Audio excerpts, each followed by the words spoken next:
Thank you, Dr. Parsi, very much, and thank you for your invitation to be here. I will speak today about the article in the New York Review of Books in which Bill Lewis and Jim Walsh and I joined, but my remarks will be my own and should not be taken necessarily as representing either Bill's or Jim's. We all, I think, are here because we are deeply concerned by the nuclear question in Iran and the fact that it is a major issue. It is significant that we have been struggling for some years to try to find an answer. And it was in the light of that struggle that we hope to put together an idea that stemmed from many sources, but which was focused on the question of whether there would be something that could be done that would involve the Iranian interest in enrichment, which, as Hans Blix has just pointed out, is perfectly legal for them to pursue under the Non-Proliferation Treaty, while at the same time would introduce all possible guards against converting that activity into a nuclear weapons program. And Dr. Blix has presented some interesting and very, I think, helpful thoughts and ideas. We all, I think, agree in this room that no enrichment is the best approach, and that was certainly a thesis focused upon in our article. At the moment, we seem to be concerned, perhaps more than others, that the perfect may become the enemy of the good in this particular issue. And as a result, time is not on our side. As was mentioned just a moment ago, the Iranians have said they are now doubling the number of centrifuges they expect to install in Natanz. While the U.S. National Intelligence Estimate says that work, presumably on creating a bomb itself, was stopped as of 2003, we of course know that there is a parallel judgment that there is no certainty that work may not have been resumed.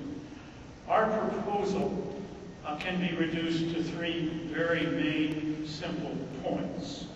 The first, and we think it's extremely important, is that the United States should be open to talk with Iran without any preconditions. This means that we should drop the requirement that Iran stop enrichment as a precondition to discussions in this area.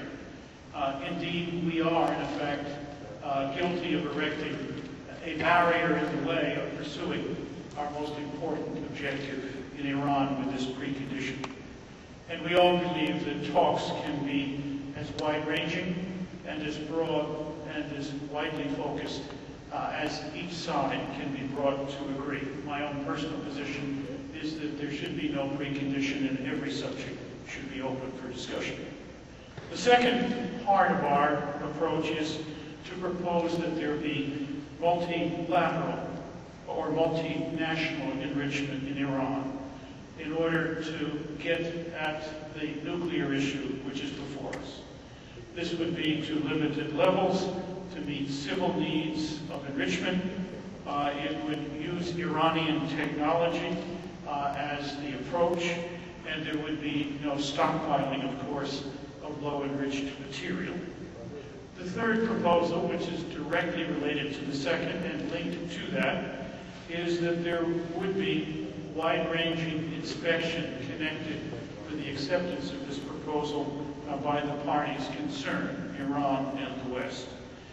This would take perhaps the inspection system beyond the idea of the IAEA additional protocol, and probably would be based very heavily on the effort which Dr. Blix himself led on Movik in Iraq.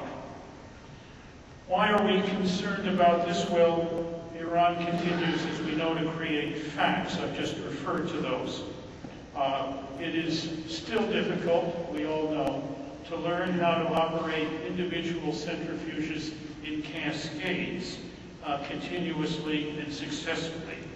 And it is also possible, however, that Iran is now engaged in work on a new centrifuge design with new capabilities. So our first conclusion is that it is hard to believe at the moment that time is on our side.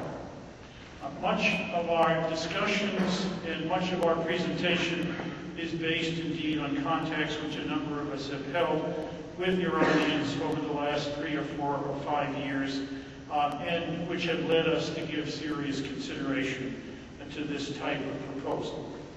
There is, as we know, declining support in the Security Council for sanctions against Iran. That certainly is led by Russia and China. Iran can certainly build centrifuges faster than we can exert or increase the exertion of pressure, unfortunately. And while it may still be years away from actually constructing a nuclear weapon, this is not something that leads us to have high certainty that we can find a way to block this process short of a proposal which can at one and the same time meet what Iran says are their certain needs within the NPT on the one hand, and secondly, erect the strongest barriers that we can find against converting that particular program to military purposes.